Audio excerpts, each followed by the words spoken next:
कांवड़ यात्रा से पहले एक बार फिर से नाम उजागर करने की सियासत जोरों पर है। इस बीच कुछ असामाजिक तत्व हैं जो कांवड़ यात्रा को बदनाम करने की कोशिश कर रहे हैं। समाजवादी पार्टी के नेता और पूर्व सांसद एसटी हसन ने इस पर सवाल उठाते हुए इसकी तुलना पहलगाम अटैक से कर डाली। वहीं बीजेपी विपक्ष पर बेवजह इस मामले को तूल देने का आरोप लगा रही है। एक रिपोर्ट आपको हम दिखाते हैं, देखिए।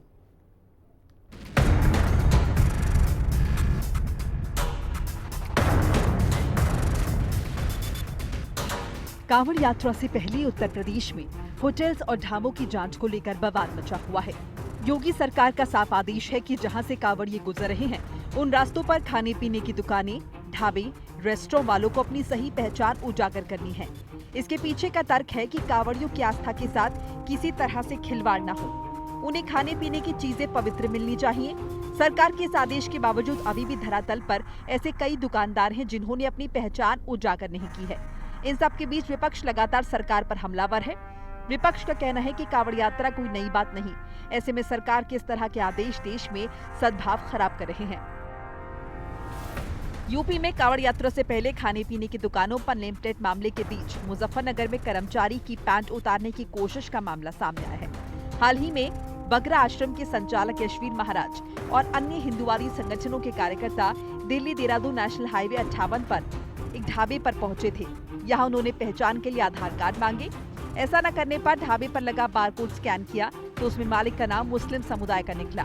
आरोप है कि इसके बाद कर्मचारियों को कमरे में ले जाकर उनकी पैंट उतारने की कोशिश की गई। पैंट उतारने की कोशिश के बीच समाजवादी पार्टी के नेता एसटी हसन का विवादित बयान सामने आया है। उन्होंने इस पूरे मामले की तुलना पहलगाम आतंकी हमले से करते हुए ऐसी बात कह दी जिस पर हंगामा मच गया। उन्होंने इसे आतंकवाद से जोड़ दिया और कहा कि धर्म के नाम पर पहचान पूछना आतंकवाद जैसा है। उन्होंने कहा कि इनमें और पहलगाम के आतंकियों में कोई अंतर नहीं। देश के दुश्मनों से मिले हुए लोग हैं जो देश के अंदर शांति नहीं चाहते, जो हिंदू मुसलमान करके यहाँ की आबादी को बांटना चाहते हैं और आबादी बढ़ने के बाद देश कमजोर हो।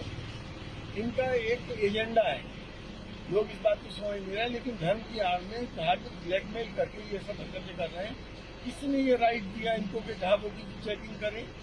कि किसने इनको ये राइट दिया कि लोगों की पैंटें उतरवाएं?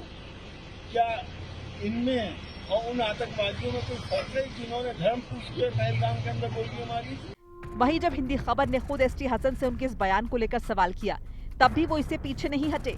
सफाई देते हुए समाजवादी पार्टी के नेता ने कहा कि कांवड़ मार्ग पर सरकार का आदेश है कि नेम प्लेट लगाई जाए और मैं इससे सहमत हूँ। इस्लाम कभी नहीं सिखाता कि धोखा देकर या पहचान छिपाकर कारोबार को आगे बढ़ाएं।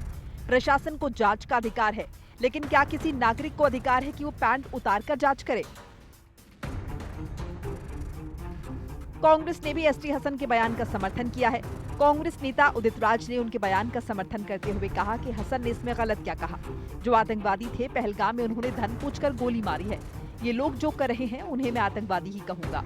पहलगाम में 28 लोग शहीद हुए, ये दुखद बात है, लेकिन ये जो किया जा रहा है इसका असर पूरे देश में होगा। ये जहर पूरे देश में फैलेगा। वहीं कांग्रेसी नेता इमरान मसूद ने भी इस पर कड़ी प्रतिक्रिया दी है। बहुत दुखद घटना है, बहुत बड़ी घटना है, छोटी घटना नहीं है। लेकिन इस प्रकार की घटनाएं जो हैं ये पूरे देश के अंदर हैं, भाजपा शासित राज्यों के अंदर भी हैं। भाजपा अपने राज्यों के ऊपर क्यों नहीं फोकस करती? अपने राज्यों पर फोकस भी तो करे कि उनके राज्यों में क्या है। और ये एक मानसिक रूप से विकृति है, एक ये सामाजिक बुराई है। इसके खिलाफ जागृति का अभियान होना चाहिए, उसके ऊपर काम होना चाहिए। जो कानून है हमारा कड़ा कानून है, सज़ा मिलनी चाहिए, नज़ीर बननी चाहिए, तो उसके ऊपर काम होना चाहिए। राजनीति करने का कोई मतलब नहीं है। मारपीट करना इनकी आदत है, इनकी आदत में शुमार है मारपीट करना। मारपीट करना किसी भी सूरत में जायज़ नहीं है। रिपोर्ट के आधार पर या शक के आधार पर पुलिस को जरूर पावर है, लेकिन यहाँ तो देखा जा रहा है कि कांवड़ के नाम पर कौन किस धर्म का व्यापारी है या क्या बेच रहा है, क्या खरीद रहा है, उस तक को चेक किया जा रहा है। ये तो लोकतंत्र की हत्या है भाई। वहीं समाजवादी पार्टी नेता एसटी हसन के इस मामले की तुलना पहलगाम हमले से करने पर हनुमानगढ़ी के संत राजू दास ने भी कड़ा रिएक्शन दिया है। उन्होंने इस तरह के स्टेटमेंट को दुर्भाग्यपूर्ण बताया है।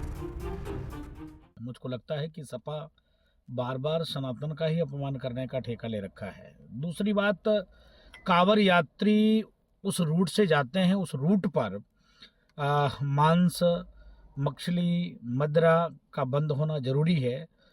तीसरी बात, सरकार ने जो गाइडलाइन तय किया है कि उस पर रूट पर हर दुकानदार अपना अपना नाम लिखेगा। हिंदू सुरक्षा सेवा संघ मांग करता है कि इसका अक्षरशः पालन होना चाहिए। किसी भी प्रकार से दुर्व्यवहार दुर्घटना न घटे, इसके नाते सरकार ने जो गाइडलाइन तय किया है उसी के अनुरूप कार्य होना चाहिए। और विपक्ष इस प्रकार से राजनीति कर रही है, ये अच्छी बात नहीं है।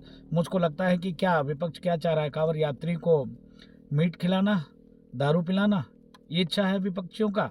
इस प्रकार से वो पक्ष ले रहे हैं, दुर्भाग्यपूर्ण है। भारतीय जनता पार्टी का कहना है कि विपक्ष बेवजह इस मामले को अलग रूप दे रहा है। ये पूरी तरह से हिंदुओं की आस्था का मामला है।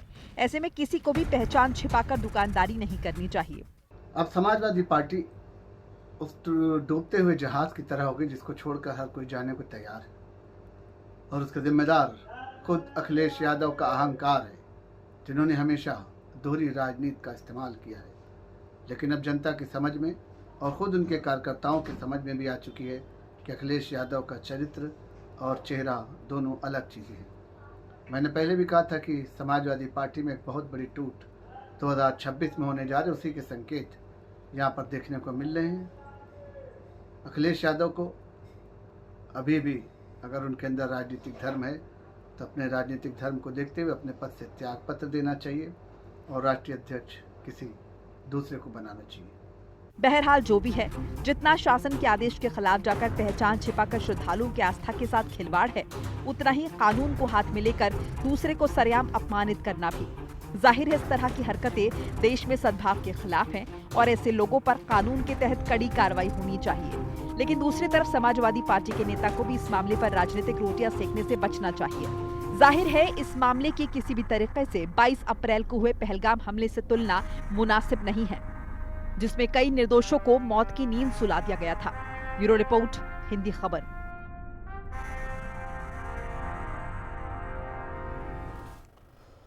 उत्तर